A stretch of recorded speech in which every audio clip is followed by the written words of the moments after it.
السلام علیکم، کیسی ہیں میری پیاری بہنیں، میری پیاری یوٹیوب فیملی؟ الحمدللہ میں بھی ٹھیک ہوں۔ آج میں وہ سچ آپ سے شیئر کروں گی جو اکثر گھروں میں روز مرتا ہے، مگر اس کی لاش پر کوئی فاتحہ بھی نہیں پڑتا۔ ایک بات یاد رکھیے، کسی بھی گھر کو تباہ کرنے کے لیے نہ کسی دشمن کی ضرورت ہوتی ہے نہ کسی سازش کی۔ اگر گھر کے اندر انصاف ختم ہو جائے تو وہ گھر خود ہی برباد ہو جاتا ہے۔ ہم اکثر کہتے ہیں کسی نے گھر توڑ دیا، کسی نے ہمارے بیچ نفرت ڈال دی، مگر سچ یہ ہے گھر باہر سے نہیں اندر سے ٹوٹتے ہیں۔ گھر کی بنیاد اینٹ، سیمنٹ اور پتھر سے نہیں، گھر کی اصل بنیاد ہوتی ہے انصاف، سچائی، اعتماد اور احساس سے۔ جب یہ چار چیزیں کمزور ہو جاتی ہیں نا، تو پھر چاہے محل ہی کیوں نہ ہو وہ گھر نہیں رہتا، صرف ایک ڈھانچہ بن جاتا ہے۔ سوچئے ذرا، جب ایک ہی گھر میں دو لوگوں کے لیے دو الگ الگ قانون ہو، ایک کی غلطی نظر انداز ہو جائے اور دوسرے کی خاموشی بھی جرم بن جائے تو وہاں محبت کیسے بچے گی؟ انصاف صرف عدالتوں میں نہیں ہوتا، انصاف گھروں سے شروع ہوتا ہے۔ جب گھر کے بڑے سننے کے بجائے فیصلہ سنانے لگیں، سمجھنے کے بجائے حکم دینے لگیں اور سچ تلاش کرنے کے بجائے اپنی پسند کو سچ بنانے لگے تو وہ بزرگ نہیں رہتے، وہ صرف طاقتور بن جاتے ہیں، اور طاقتور لوگ ہمیشہ کمزور دلوں کو توڑتے ہیں۔ ایک گھر تب برباد ہونا شروع ہوتا ہے جب وہاں شکایتوں کو ختم کرنے کے بجائے انہیں بار بار دہرایا جائے، جب زخم بننے کے بجائے انہیں سب کے سامنے کریدا جائے، اور جب کسی ایک کو بچانے کے لیے دوسرے کو قربان کر دیا جائے۔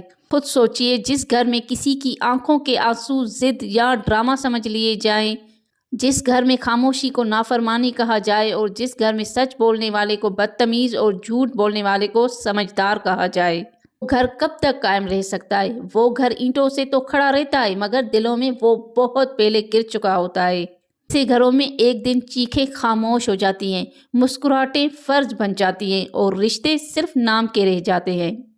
ہم اکثر کہتے ہیں وقت سب ٹھیک کر دیتا ہے، نہیں، وقت کچھ بھی ٹھیک نہیں کرتا اگر انصاف نہ ہو۔ وقت صرف زخموں کو گہرا کرتا ہے جب ان پر مرہم نہ رکھا جائے۔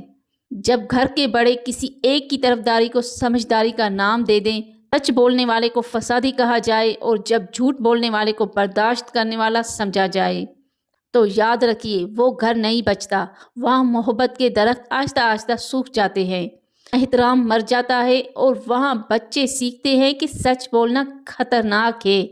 یہی بچے کل کو یا تو خاموش مظلوم بنیں گے یا بے حس ظالم، اور اس سب کی جڑ صرف ایک ہوتی ہے، انصاف کی کمی۔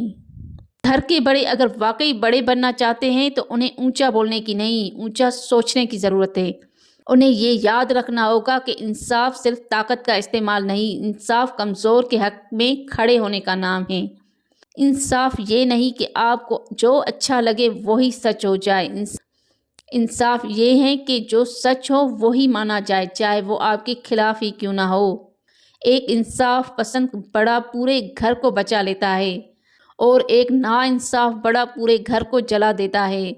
آخر میں بس یہی کہوں گی، اگر آپ چاہتے ہیں کہ آپ کا گھر مضبوط رہے تو دیواریں موٹی مت کیجیے، دل مضبوط کیجیے۔ انصاف کو زندہ رکھیے، سچ کو دبنے مت دیجیے اور اعتماد کو کبھی ٹوٹنے مت دیجیے، کیونکہ وہ گھر جہاں انصاف زندہ ہو وہاں محبت خود بخود رہتی ہے، اور وہ گھر جہاں انصاف مر جائے وہاں خاموشی بھی ہم سب کو انصاف کرنے والا بنائے اور ہمارے گھروں کو بربادی سے بچائے، آمین۔ ویڈیو پسند آئی ہو تو سبسکرائب ضرور اور کمنٹ میں ہمیں ضرور اپنی رائے بتائیے گا۔ پھر اگلے ویڈیو میں ملتے ہیں، اللہ حافظ۔